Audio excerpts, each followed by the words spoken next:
Hello everybody, this is video 3 in the Rule of Threes series. The first video we just did an overview of the Rule of Threes. In the second video we talked about these 3 things down here that you will need.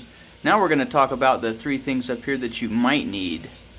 You might not need self-defense because maybe no one attacks you. You might not need trauma care because maybe you're not injured, and you might not need anything to filter or provide air because the air supply might not be compromised. And let's hope that that's all the case. To contrast these 3 things with the other 3, we're definitely going to need shelter, water, and food. So that's why I separate them, and I say start with these, and then whenever you get a good handle on these, then we can move up here and come back to these. So, self-defense. If someone's pulling out a knife or a gun or about to hit you with a rock, you might have about 3 seconds. You can survive 3 seconds without self-defense. So that's self-defense. There's different kinds of self-defense. Self-defense is actually mental first.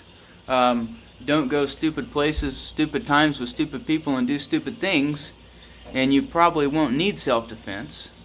Also, situational awareness, paying attention to what's going on around you. If you see a threat, you could get out of there without ever having to actually resort to self-defense. So, self-defense is partly just mental. It's also, can be physical. It can be hand-to-hand combat. And it could also be, could involve weapons, such as knives, guns, mace, sticks, tasers. I mean, there's no end to, different kinds of weapons that can be employed in self-defense.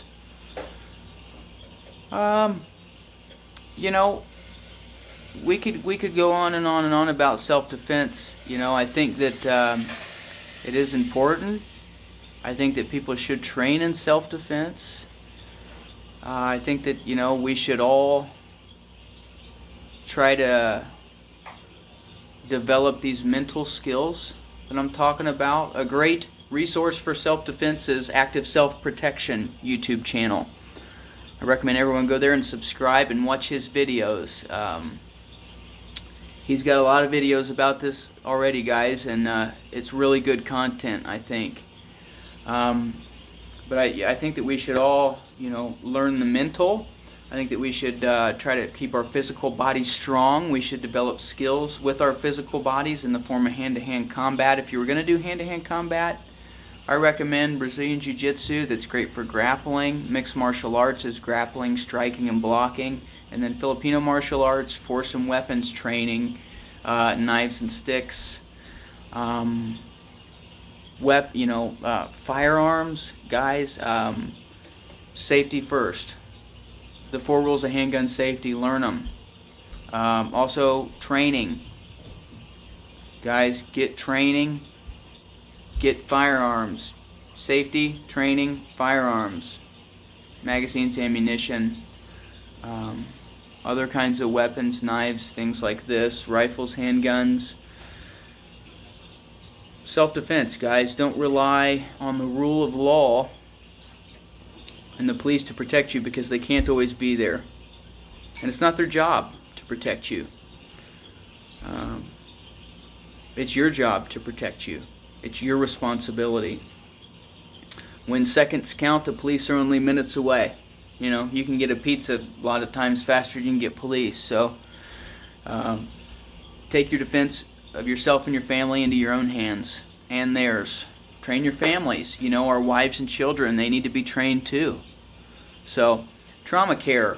Trauma care is not first aid. It's not paper cuts. You can survive 33 seconds without trauma care. Now, why 33 seconds? Because it's really easy to remember. We got 3, 3, 3, 3, 3, 3, 3. Rule of threes. 3 here, 3 here. it's got to be threes. You know, I've heard 45 seconds for an arterial bleed. I've heard 90 seconds for an arterial bleed. No one really knows how fast your artery's gonna, you know, how long it takes to lose enough blood to lose consciousness. It's situational, guys. But just know that, you know, trauma care, learn it. Acquire the things that you need to do trauma care. Keep those things with you. Tourniquets, chest seals, wound packing gauze that is impregnated with coagulants, pressure dressings, you know, all the things, guys. More videos to come going into on that. But if you need trauma care and you can't give it to yourself, or someone else needs it and you can't give it, you don't have the things that you need, you could die. So, you know, let's get that right. Air. You know, a lot of times air is really, you know, it's not going to be compromised. Can it be compromised? Sure. You could have wildfires. You could have fires in the city. You could have tear gas. What can you do about that? If there's a wildfire, you can have an air tank, but you probably just need to be getting out of the area. A lot of times we have forewarning on that. Fires in cities, you know, same thing, getting out of the area. Hopefully we'll have forewarning about that. I don't know how easy it is to get an oxygen tank, but, and also, you know, there's other kinds of masks. There's nuclear, biological, chemical, or MBC masks that you can get, military issue. You can get, you know, masks that filter tear gas and masks that filter particulates from the air, like 9/11 when those buildings came down. There was a lot of dust in the air that, you know, made it really hard for people to get themselves out of the area, and also caused a lot of health issues down the road. So, you know, I'm not saying that you might not never need air, but this is just the last thing, in my opinion. You know, let's get all the rest of this sorted and then assess that. Anyways, guys, those are in the rule of threes, the three things that you might need. Obviously, I'm going to go back through these things one at a time and talk more about them. You know, going in, I'm going to make a video, you know, about each individual thing on this list, going into more depth. So, thanks for tuning in. Like, share, comment, and subscribe, and I'll catch you on the next one.